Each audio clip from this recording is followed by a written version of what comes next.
కృష్ణ మురళి గారు ఒక్క మాట చెప్పాలి. ఏ రకంగా టీఆర్ఎస్ పార్టీ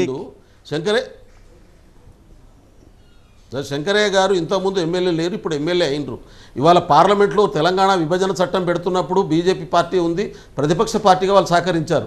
ఆ డ్రాఫ్ట్ను చదవలేదు, మేము వాళ్ళకి అసలు ఏమున్నాయో కూడా మాకు తెలియవు అని చెప్పి శంకరన్న మాట్లాడితే చాలా హాస్యాస్పదం. డ్రాఫ్ట్లో ఉన్నటువంటి అంశాలు బీజేపీ చదివింది, అన్ని వాళ్ళకి ఆబ్జెక్షన్ ఉన్నటువంటి అంశాలు వెంకయ్యనాయుడు గారు రాజ్యసభలో లేవనెత్తారు, లోక్సభలో లేవనెత్తారు. ఎటువంటి హామీలు ఆంధ్రప్రదేశ్కి కావాలని అడిగారు, విభజన చట్టంలో మార్పులు కావాలని అడిగినటువంటి విషయాన్ని కూడా ఆ రోజు మనమంతా చూసినాం.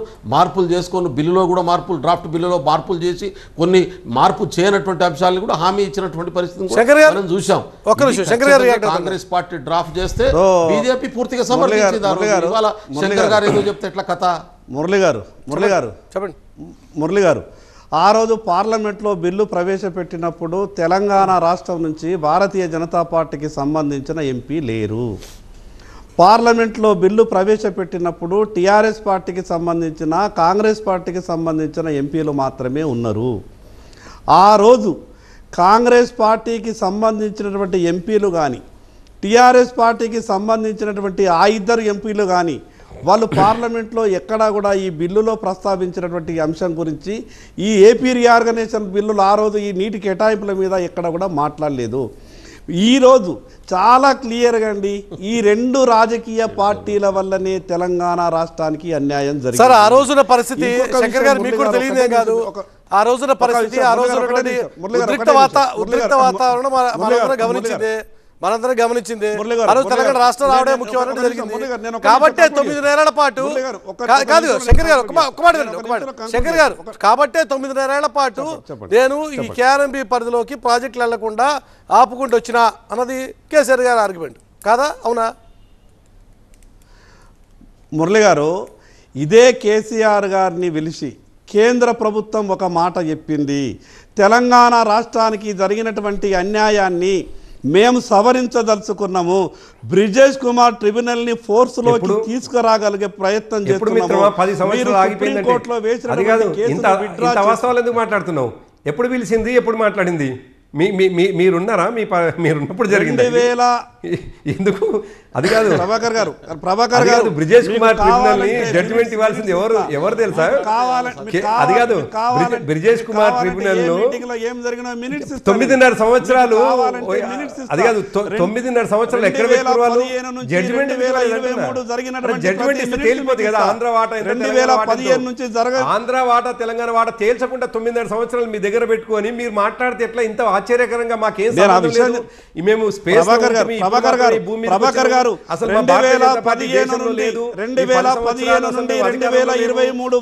2015 నుండి 2023 వరకు టీఆర్ఎస్ పార్టీ తీసుకున్నటువంటి ప్రతి స్టాండ్ కు సంబంధించినటువంటి దయచేసి నేనేమంటున్నంటే మినిట్స్, చాలా మినిట్స్ ఉన్నాయి. మీరు చెప్తున్నటువంటి బ్రిజేష్ కుమార్ ట్రిబ్యునల్కు మీకు సంబంధమే లేదన్నట్టుగా రెండు రాష్ట్రాల మధ్య గొడవ జరిగితే తేల్చాల్సినటువంటిది ఎవరు? కేంద్ర ప్రభుత్వం తేల్చాలి.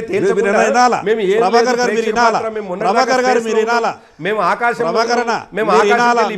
చాలా గౌరవం మీరంటే నాకు చాలా గౌరవం. నేను చెప్పేది మీరు వినాలా, మీరు వినండి, నేను చెప్తా. మీరంటే నాకు చాలా గౌరవం, మీరు వినాలా.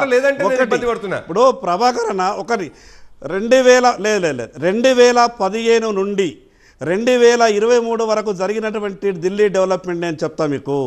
2015లో ఏపీ తెలంగాణకు సంబంధించినటువంటి అధికారులు సంతకం పెట్టి వచ్చిండ్రు. 2016లో కూడా అదే జరిగింది, 17 కూడా అదే జరిగింది. అప్పుడు తెలంగాణ సుప్రీంకోర్టుకు వెళ్ళినప్పుడు కేంద్ర ప్రభుత్వం ఈ రాష్ట్ర ముఖ్యమంత్రి గారిని పిలిచి అపెక్స్ కౌన్సిల్ మీటింగ్లో ఒక మాట చెప్పింది. ముఖ్యమంత్రి గారు గతంలో కేటాయించినటువంటి బిల్లు వల్ల, గతంలో జరిగినటువంటి బిల్లులో తప్పుల వల్ల తెలంగాణకు అన్యాయం జరుగుతున్న మాట వాస్తవం. కానీ మీరు సుప్రీంకోర్టులో వేసినటువంటి కేసును విత్డ్రా చేసుకుంటే మేము బ్రిజేష్ కుమార్ ట్రిబ్యునల్ని ఫోర్స్లోకి తీసుకురాగలుగుతాం, తెలంగాణకు జరిగినటువంటి అన్యాయాన్ని సవరించగలుగుతామనంటే ఆ రోజు ముఖ్యమంత్రిగా కేసీఆర్ గారు కేంద్ర ప్రభుత్వానికి ప్రభాకర్ గారు సమాధానం చేసుకున్నాం కదా. ఒకరితో మాట్లాడుకోవచ్చు కదా. ఒక్క నిమిషం, వారు చెప్పిన వారు సీక్వెన్స్ తీసుకొస్తున్నారు మురళి గారు. వారు అన్నట్టుగానే నిజంగానే కేంద్ర ప్రభుత్వం సూచన చేసినటువంటి సందర్భంలో సుప్రీంకోర్టులో పెండింగ్ ఉండగా ఇబ్బంది అవుతుంది అనుకున్నప్పుడు కేంద్ర ప్రభుత్వం ఉన్నటువంటి మన సుప్రీంకోర్టులో ఉన్న పిటిషన్ని విత్డ్రా చేసుకోవడం జరిగింది. విత్డ్రా చేసుకున్న తర్వాత అసలు బ్రిజేష్ కుమార్ ట్రిబ్యునల్ ఎప్పుడు క్లియర్ అయిన తర్వాత వాళ్ళు 22లో విత్డ్రా చేసుకున్నారు. చెప్పిన 2017 22లో విత్డ్రా చేసుకున్నారు. మరి 2022లో మీరు 2016 మీరు అన్నది కదా 22 ఇప్పుడు 24 కదా, ఇది 24 కదా, ఇది 24 కదా. 2022లో మురళి గారు 2022లో తెలంగాణ ప్రభుత్వం సుప్రీంకోర్టులో కేసు విత్డ్రా చేసుకున్న తర్వాత ఆ యొక్క విత్డ్రాకి సంబంధించినటువంటి లీగల్ లిటిగేషన్స్ ఏమన్నా ఉంటాయా అని ఆ రోజు కేంద్ర కేబినెట్ అటార్నీ జనరల్కు పంపింది. అటార్నీ జనరల్కు పంపిన తర్వాత 2023లో కేంద్ర ప్రభుత్వం స్పష్టంగా బ్రిజేష్ కుమార్ ట్రిబ్యునల్కు ఒక ఆర్డర్ ఇచ్చింది. 2014లో పొందుపరిచినటువంటి ఏపీ రీఆర్గనైజేషన్ బిల్లులో తెలంగాణకు అన్యాయం జరిగింది కాబట్టి రాష్ట్రంకు కేటాయింపులు కాకుండా ప్రాజెక్టులుగా వారిగా కేటాయింపులు కేంద్ర కేబినెట్ గొడవ జరిగితే చేయాల్సింది మీరు కదా. కాదు ఇప్పుడు రెండు రాష్ట్రాల మధ్యలో గొడవలు మేము విత్డ్రా చేసుకున్నాం కదా.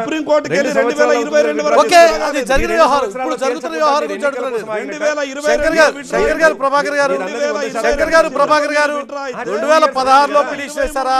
ఒక్క నిమిషం శంకర్ గారు, ప్రభాకర్ ఒకసారి 2016లో పిటిషన్ వేశారా, 2022లో విత్డ్రా చేసుకున్నారా, ఆ తర్వాత ఎందుకు చేయలేదు అనేది ఒక అంశం అయితే, ఈరోజు జరుగుతున్నటువంటి రాజకీయం కేఆర్ఎంబి పరిధిలోకి ప్రాజెక్టులు పోయినాయి, ఇది రాష్ట్రానికి జరగబోయేటువంటి అన్యాయం, అతిపెద్ద అన్యాయం అన్నది ఇప్పుడు నల్గొండ వేదికగా కేసీఆర్ చెప్తున్నమాట. అసలు ముందు అంతకంటే ముందు కాళేశ్వరం కుంగిపోయింది, లేకపోతే మేడిగడ్డ కుంగిపోయింది, దాని సంగతి తేల్చండి అన్నది కాంగ్రెస్ పార్టీ అంటున్నారు. మీకు చివరిగా మురళి గారు మీకు చివరిగా ఒక విషయం చెప్తా. గతంలో టిఆర్ఎస్ చేసినటువంటి పాపాలను వాళ్ళు దాచుకోవడానికి నల్గొండ సభ పెట్టుకుంటున్నారు. కొత్తగా వచ్చినటువంటి కాంగ్రెస్ పార్టీ చేతిలో చిల్లిగవ్వ లేని కారణంగా ఇష్యూస్ని డైవర్ట్ చేసి తెలంగాణ ప్రజల దృష్టిని మరల్చాలనుకుంటున్నారు.